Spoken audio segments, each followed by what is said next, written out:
Então, pessoal, boa noite a todos. Sejam todos muito bem-vindos. Eu quero também agradecer a Larissa, a Maria Júlia, ao grupo, a presença de vocês, né? Todo mundo aqui engajado agora à noite, né? Bem difícil, para poder ouvir, como a Larissa falou, de um tema muito importante, que é a dieta sensorial. Eu mudei aqui nessa apresentação um pouquinho, né, o tema, porque eu vou explicar para vocês. Eu gosto mais de usar esse tema, estimulação sensório-motora, e coloquei também acomodações sensoriais, e eu vou explicar por quê. Porque não é só sensorial, tá, gente? E aí, durante a palestra, vocês vão entender que é sensório-motor, porque a essa criança, esse adolescente e até esse adulto, ele vai se acomodar, ele vai se regular, não é só através do sensorial, é através do motor também, então é sensório motor, tá? Então a gente vai falar desse tema tão importante que ajuda muito o indivíduo, a pessoa autista a se regular, para se manter atento, para poder conseguir prestar atenção, para conseguir engajar nas atividades, seja qual atividade, se for uma criança para aprender a brincar, se for um adolescente ali para fazer as suas atividades escolares ou engajar com outros, socializar. Então, a gente precisa de regular para tudo. Se não há regulação, esse indivíduo ele não vai conseguir realizar nenhuma atividade, uma função executiva, por exemplo.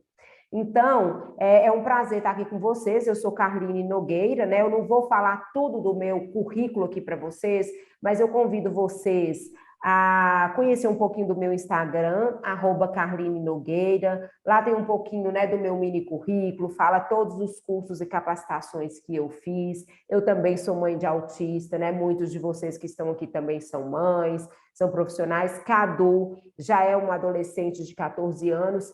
E eu, como mãe de autista, assim como vocês que estão aqui estudando, estudei muito. Só que na época nossa, né, eu, a Larissa, e a gente não tinha muito, eu não tive muitas oportunidades. Cadu, quando que eu descobri o diagnóstico dele, não tínhamos muitas terapeutas, não tinha muita terapia, não tinha muito conhecimento. Então, eu tive que, eu moro em Montes Claros, que é Minas Gerais, aqui não tínhamos profissionais capacitados, e eu tive que ir para São Paulo para buscar terapeutas.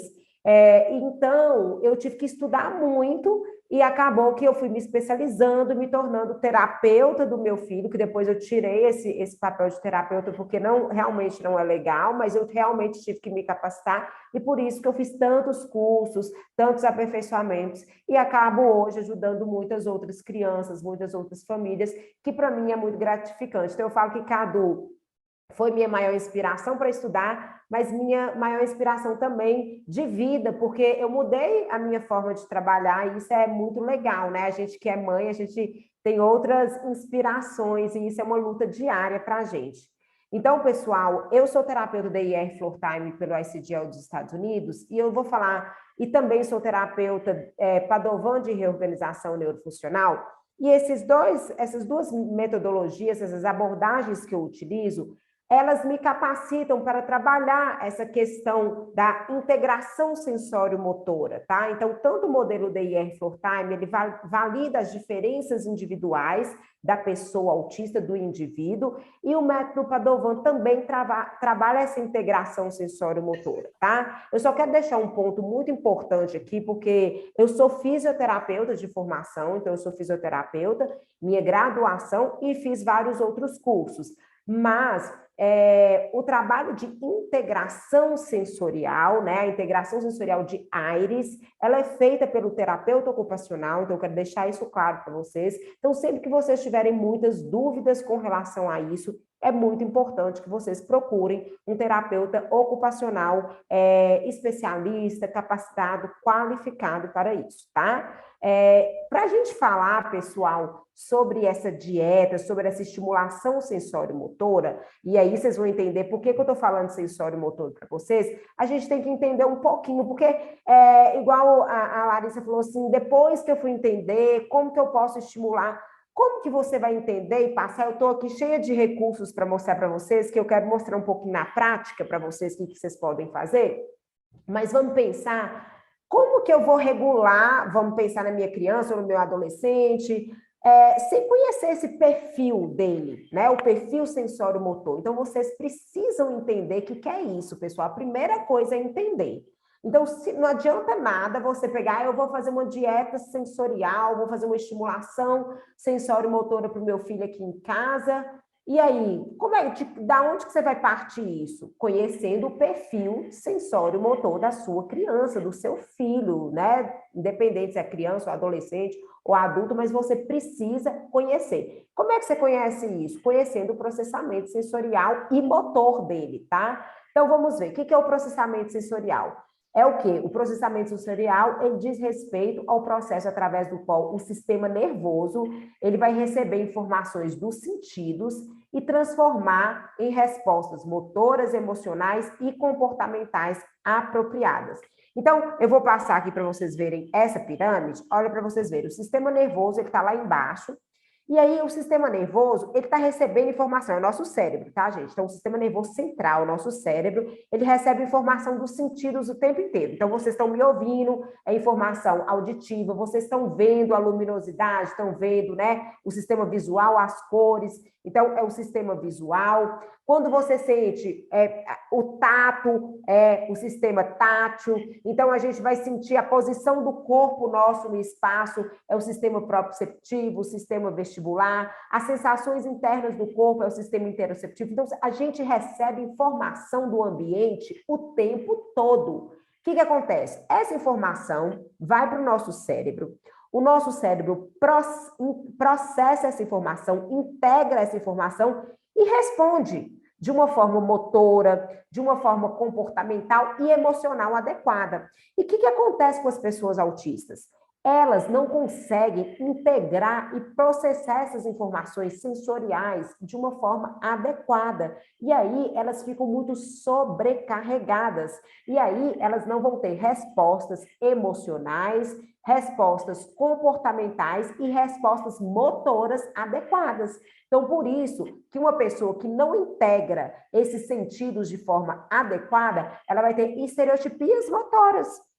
Então, é por isso que uma pessoa que não integra isso de uma forma adequada pode ter emoções, né? Tipo, um riso inapropriado, um choro inapropriado, ou mesmo uma crise de uma birra, uma sobrecarga, um comportamento de agressão. Então, vocês estão entendendo que é o processamento sensorial que vai comandar isso tudo? Então, a gente tem um livro que é muito legal, que eu já vou indicar aqui para vocês, que chama Vivendo Sensorialmente. Esse livro, ele mostra que todos nós vivemos através dos sentidos, a gente está processando informação e a integração sensorial, ela acontece o tempo inteiro, não é só com as pessoas autistas, só que as pessoas autistas, elas têm uma dificuldade de integrar esses sentidos, e aí o que acontece? Elas vão ter essas respostas, né, inadequadas, e por isso que a gente precisa melhorar, e aí a gente tem que conhecer o perfil sensorial dessas pessoas. Então, o que são esses sentidos, pessoal? Vocês têm que entender que não são só 5 sentidos. 5 sentidos é o quê? A visão, que tem esse olho aí, né, o olfato, o paladar, a audição, que é esse ouvido, e aí um dedo para mostrar o tato, né, que é o sistema tátil. Mas, além desses 5 sentidos, nós temos o sistema proprioceptivo. Próprio é o quê? São os receptores proprioceptivos, que eles estão aqui, ó, tá mostrando aqui um pé, porque eles estão dentro das articulações, tá? Eles estão dentro dos fusos musculares e eles vão fornecer a posição do corpo no espaço. Então, esses proprioceptores, eles vão informar assim, ó, seu corpo está nessa posição, seu corpo está naquela posição. E aí, o que acontece com muitos autistas? Eles não reconhecem a posição do corpo dele no espaço. Por isso que, às vezes, eles ficam pulando, correndo para lá e para cá, ou, às vezes, eles ficam mais parados e molinho, porque esses próprios receptores deles estão disfuncionais. Tem um outro sistema também, pessoal, que é o sistema sensorial vestibular, que é a sensação do corpo no movimento rotatório. Ele tem a ver aí com o sistema, né, auditivo, que está dentro do ouvido interno, e vai dar o quê? A sensação desse movimento rotatório. Então, as pessoas autistas, podem ter, né, uma hipersensibilidade ou uma hipossensibilidade para o sistema vestibular. São aquelas crianças que gostam de rodar muito ou gostam de ver objetos rotatórios. Então, está ligado com o sistema vestibular. Ou aquelas pessoas que não gostam, por exemplo, de tirar elas do pé do chão, que elas já sentem uma instabilidade, ou então elas ficam enjoadas, não gostam de andar de carro, não gostam de brincar em brinquedos que rodam, aí elas já são crianças que têm uma hipersensibilidade. Nós vamos falar sobre isso. Então, o importante é vocês entenderem que vocês têm que entender cada um desses sentidos. Eu falei para vocês aqui só 7 sentidos, mas nós temos mais sentidos. Vocês têm que entender os 10 sentidos. Então, nós falamos da audição, do paladar, do tato, do olfato, da visão, do sistema vestibular e do sistema proprioceptivo. Mas nós temos um outro sentido também, que é o interoceptivo, que são as sensações internas do corpo. Então, o que a gente sente no nosso corpo lá dentro? Então, a gente, quando a gente está, por exemplo, nervoso, o coração bate forte, então a gente sente, eu estou com taquicardia. Agora, pensa essa pessoa autista, muitas vezes ela não consegue sentir essa sensação. Então, o medo, a ansiedade, o sono, todas essas sensações internas do corpo, estou com pouco sono, estou com muito sono, tem a ver com o sistema interoceptivo, aí, ó, sensações interiores de fome, sede, sono, bexiga cheia, batimentos cardíacos e cansaço. Então, as pessoas autistas, muitas vezes, elas têm umas que não, tipo assim, minha bexiga tá cheia, eu não sei que minha bexiga tá cheia, aí pode fazer xixi na roupa.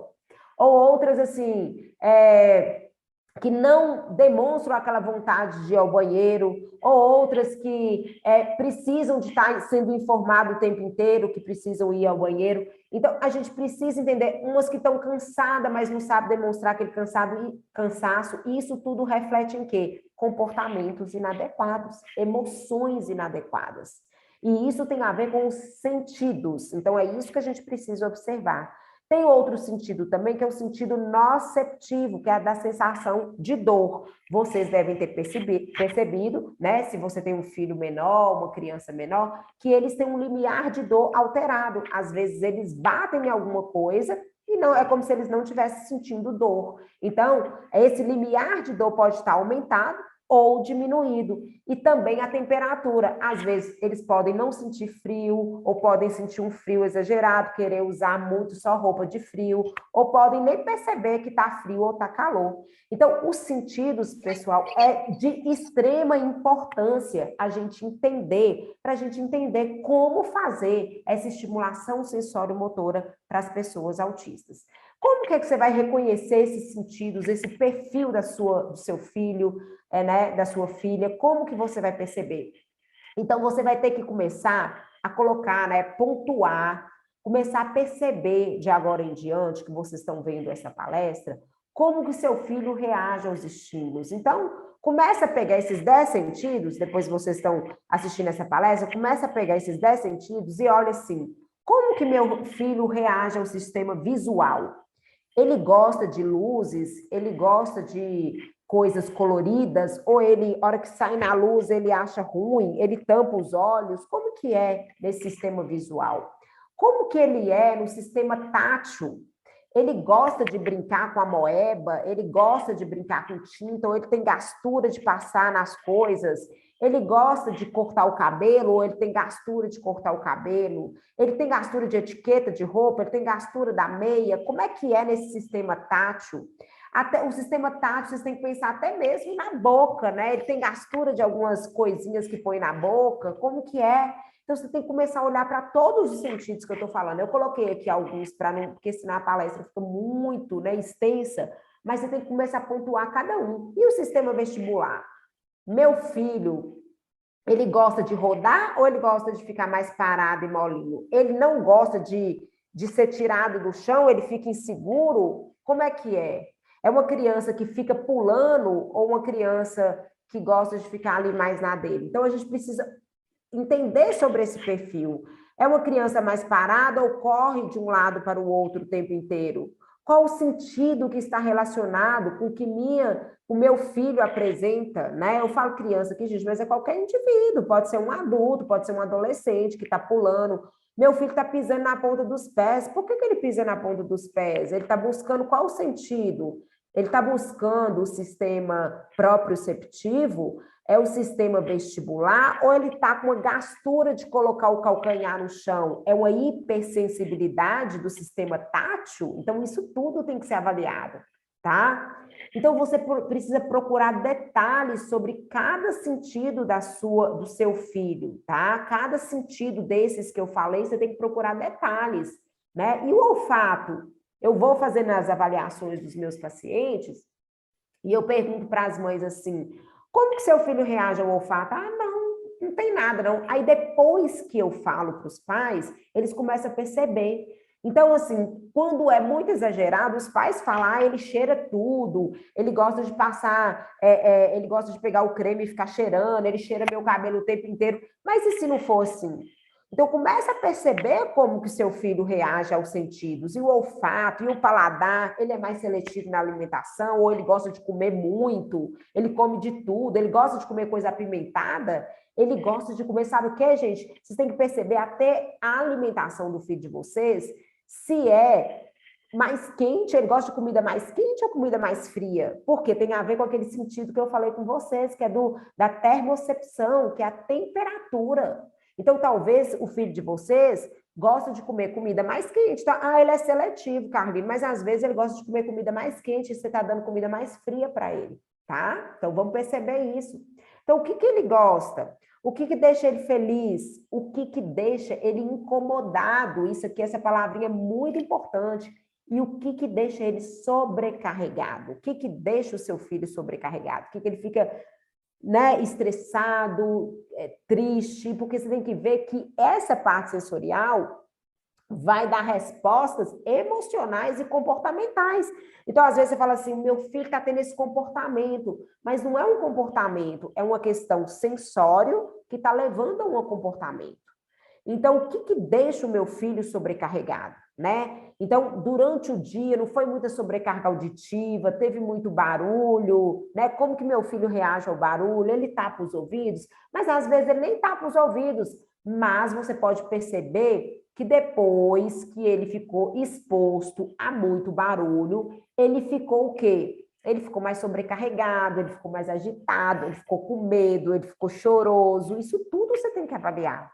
O que deixa a minha criança mais calma, o meu filho mais calmo, mais atento, né? Então, assim, você fez uma brincadeira com ele de jogar para cima, que é um sistema que vestibular, né? Que joga, vai atingir o sistema vestibular, cai ali em você um sistema proprioceptivo, sistema tátil. Ele gostou, ele gosta daquela sensação. Então, é isso que vai acalmar ele. E é isso que a gente tem que pegar aqui para fazer essa estimulação sensório-motora.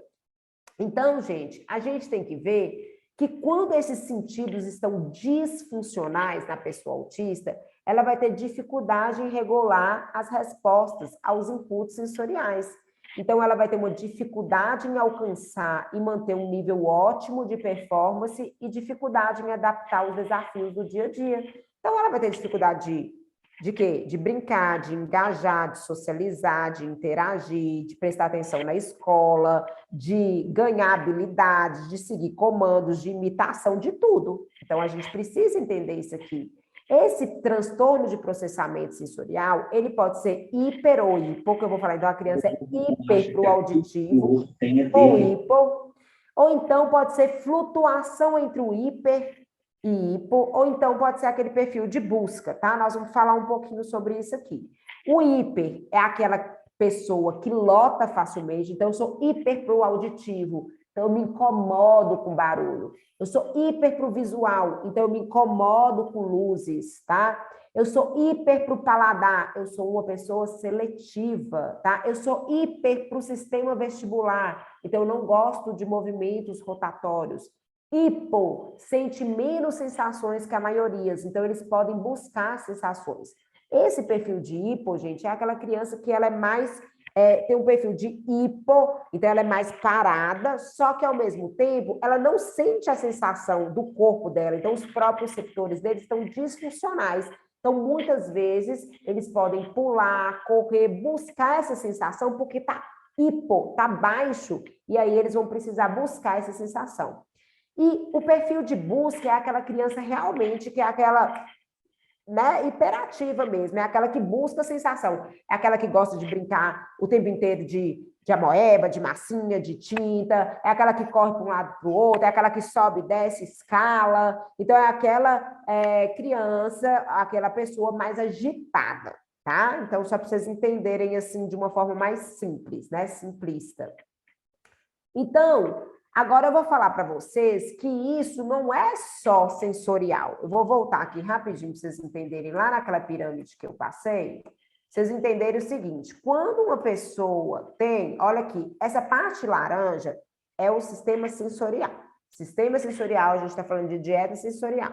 Mas, quando o sistema sensorial ele está disfuncional, o que vai acontecer com essa parte azul aí, ó? Essa parte azul é o sistema motor, tá? Então, a pessoa, ela recebe informação através dos sentidos, mas vai responder de uma forma motora. Se o sensorial está disfuncional, você vai ter uma disfunção motora também. E isso é muito comum, que a gente vai ter o quê? Um transtorno de processamento sensorial de ordem motora, que a gente vai falar o quê? Do transtorno de processamento sensorial motor, onde as pessoas autistas vão ter uma dispraxia, né? Que hoje está falando muito isso, da dificuldade de planejamento motor, tá? O que é praxis? É a capacidade de idealizar, de iniciar, de executar, de planejar e de adaptar o plano. As pessoas autistas têm muita dificuldade de manter a sua postura, porque tem uma dificuldade em todos os aspectos psicomotores. Então, a postura, o tônus, ele tem a ver com o quê? Com foco de atenção. E tem essas dificuldades nesses aspectos aqui, ó, psicomotores. Por quê? Se ela tem uma dispraxia, olha a praxis onde que tá aí. Aí eu te mostro essa outra pirâmide, número 7. 6 e 7 é praxis. Praxis é planejamento motor. De uma forma bem geralzona, assim, para vocês entenderem, o que é planejamento motor? Não é só motor, gente. O planejamento motor ele tem a ver com a função executiva. Vou dar um exemplo para vocês. Eu quero pegar essa água aqui que eu estou aqui para me beber. Vamos supor que essa garrafa de água estivesse longe de mim. Estivesse lá na geladeira, eu estou com sede. Aí eu penso na minha mente, e eu estou com sede, o que eu vou fazer? Uma pessoa autista também está pensando que está com sede. Então eu tenho que planejar, eu tenho que ter uma ideia. Ah, tem uma água na geladeira, então eu vou lá na geladeira, vou abrir a geladeira, vou pegar um copo, vou pôr a água, vou beber. Isso tudo é planejamento motor. E para mim fazer isso, o que eu preciso? Eu preciso ter um tônus, olha aí o número 1, ter um tônus para me poder, né, locomover. Eu preciso ter um equilíbrio, porque eu vou andar, vou me equilibrar, vou passar por alguns lugares. Eu vou ter que ter lateralização, vou ter que saber usar a minha mão direita, vou pegar o copo, usar a minha mão esquerda para poder colocar água no copo. Eu vou ter que ter uma noção corporal, então eu vou ter que ter noção do espaço, noção, estruturação espaço corporal, porque onde que eu vou passar? Né? Então, se tiver uma coisa no caminho, eu vou ter que me desviar, então eu vou ter que entender esse espaço. Então, vocês estão vendo que tudo está interligado? Então, quando você faz uma estimulação sensorial, você não pode fazer só uma estimulação sensorial, você tem que fazer com tudo, porque se nós temos um transtorno de processamento sensorial, ele tem a ver com transtorno de processamento sensorial da praxis. E se você vai trabalhar a praxis, você tem que trabalhar tudo isso aqui que eu estou mostrando para vocês. E aí eu vou passar aqui as estratégias práticas para vocês a partir de agora.